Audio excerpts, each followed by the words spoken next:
I've played quite a bit of RPGs in my time, and most of them I've really enjoyed, and I can pretty much from the get-go say if I'm really gonna like a game or if I'm really going to hate it. But sometimes there are those games out there that you try your best to like, but no matter what, you still can't like it. Maybe they're from a famous franchise, maybe they got like a lot of hype, but just for whatever reason, they have some sort of fatal flaw and you just can't get into them. So that's what I want to talk about here. 7 RPGs that I tried my best to like. First up, Dragon Quest Monsters Caravan Heart. Yeah, you heard that right. There's actually a Dragon Quest game that I didn't enjoy. Yeah, it is my favorite series of all time, but I also know a bad game whenever I see one. I was thrilled whenever I saw that it starred Kiefer of Dragon Warrior 7 fame, but that it actually took place in the world of Dragon Quest II. It really seemed like it had all the right ingredients. You can recruit all sorts of monsters to join your party, as well as humans who grant special passive abilities or supplement you in battle. On the surface, it just looked absolutely amazing, so whenever it got translated, I downloaded that patch so fast, but then I saw that it has one fatal flaw that just kills it. The food system. Basically, for every step that you take, you consume a piece of food. And you don't exactly have like the largest food sack ever. So you really can't go off and explore without having to go back to town and constantly resupply your food.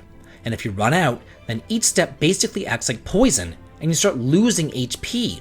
It turns what could be a really cool throwback Monsters game into a nightmare of a chore. Next up, Tales of Zesteria. I love the Tales series. It's up there with Dragon Quest and Final Fantasy as my favorites of all time. But while the preceding Tales games on the PS3, Grace's F and the Xillia duology were both pretty great, they dropped the ball with this one. The development team must have had a huge turnover or something, because Zesteria did not add any zest to the formula. Instead, they took everything that made the old game so charming and instead replaced it with a Western RPG mold with a collectathon and a god-awful equipment system which made every single piece of weapons and armor just feel useless and cumbersome. But here, they also screwed with the battle system too, by adding in the most convoluted combo system that I've ever seen. Even after I beat the game, I still didn't exactly know how combos worked. I just kind of mashed buttons to get through it all. I've never seen something so complex in my entire life. Then there's this weirdo link system, where you can't just put your favorite 4 party members that you want into your party. Your humans have to be linked up to a seraphim. The whole thing was just a style over substance, huge open zone, find all the shinies and crafting bullshit, disaster. And honestly, the whole Tales series just seems like it's on a downhill spiral still today. They just need to go back to what worked in the PS2 era. And hey y'all, if you like this video so far, please be sure to smash that like button and subscribe for some more great content. And now on for number 3, Grandia III.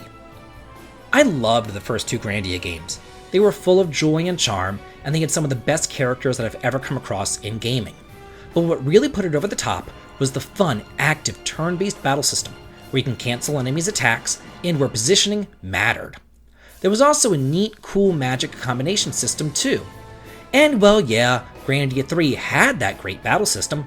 What it didn't have was the charm, the great characters, the world building, and the unforgettable story. The first 10 or so hours are great, as you travel through your home island with your mother and her little boy toy. But once you leave the island, it goes downhill, and fast. It goes from that whole fun, joyful Grandia-esque story to a generic town, dungeon, progression, with the most boring plot points and milquetoast characters that I've ever seen in my life. No amount of great combat can save this game.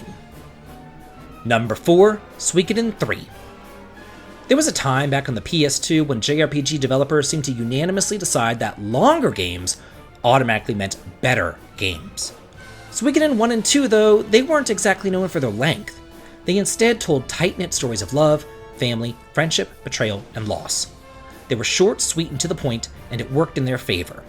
Suikoden 3, though, instead decided to opt for a scenario system, where you play through the exact same events 3 different times, but just from 3 different viewpoints. And then, for added boringness, they tacked on the most useless town-building Thomas scenario too. It all just drags. and that lightning-fast combat system of the previous 2 games, that's not here either. Because now you have to watch everybody run all over the place and waste so much time.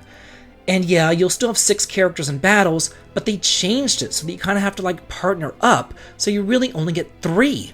And then to make matters worse, rune magic also sucks, because group clearing spells like the fire rune actually hurt your own team members too.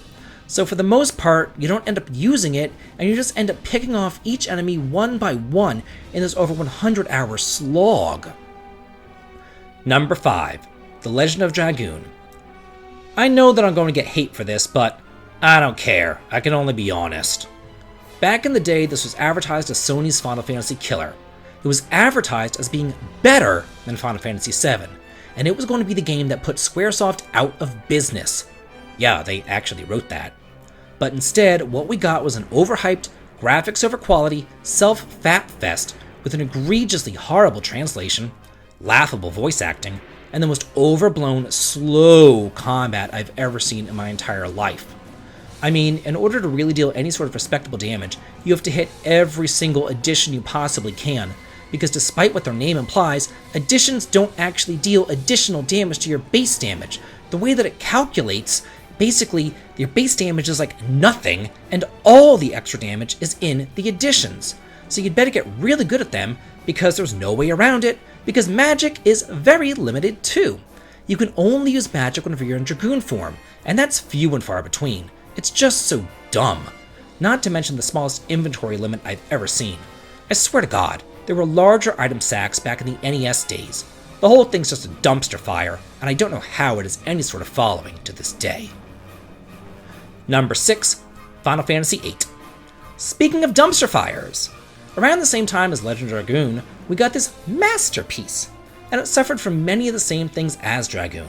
That is, they put the graphics over the gameplay quality. They were far too busy making Squall the best looking guy here, when they should have instead focused on the fun factor, the balance, and the world building. And well, yeah, I do know that there are different ways to play the game today. Back in the day when everybody first got it, everybody just drew from every single encounter over and over and over again, building up your magic as slowly as humanly possible and dragging out every single battle, only to then pump up your stats and then make yourself ridiculously overpowered right from the start. But counterintuitively, you're not supposed to actually enjoy that overpoweredness, because if you fight, you'll gain levels, which will then level up the enemies too, sometimes making the bosses nigh on impossible. The whole combat system's really nonsensical, and the only saving grace is Triple Triad, but that ends up being yet another time sink in this already time waste of a game. And finally, Legaia 2 Dual Saga. I remember Legend of Legaia being such a cute little hidden gem. I stumbled across it during the PS1 years, and I think that I got it in a bargain bin for $8. It was a really cool hybrid between the classic RPGs that I love, but also the fun fighting games like Street Fighter II and Mortal Kombat that I used to play with my brother on the SNES. So whenever I saw that there was a sequel on the PS2, I knew that I had to pick it up. But it was released with very little fanfare, and I ended up getting it for the dirt cheap price of $4.99, and that probably should have tipped me off that this wasn't going to be one of the best games that I've ever played. Instead of telling a charming story full of lovable characters and cool locales, it instead opted for a generic, by-the-book, save-the-world story filled with boring characters, tons of backtracking, and an even slower battle system than the first game, complete with the most generic sewer dungeons I've ever had the displeasure of going through. I tried to like it, and I thought that it might live up to the magic of the first game, but not only did it not live up to its predecessor, but it ended up killing off the entire series. So that's it for 7 RPGs that I tried to like. What RPGs did you try to like? Do you have any similar stories? Let's get a discussion going on here, and let's all talk and chat about it. I would love to hear what you have to say. And if you like what I do on the channel, please head on over to the Patreon to sign up for early access to my videos and behind-the-scenes photographs. The link to it is found in the video description. And as always, please like, comment, and subscribe, and have a good day.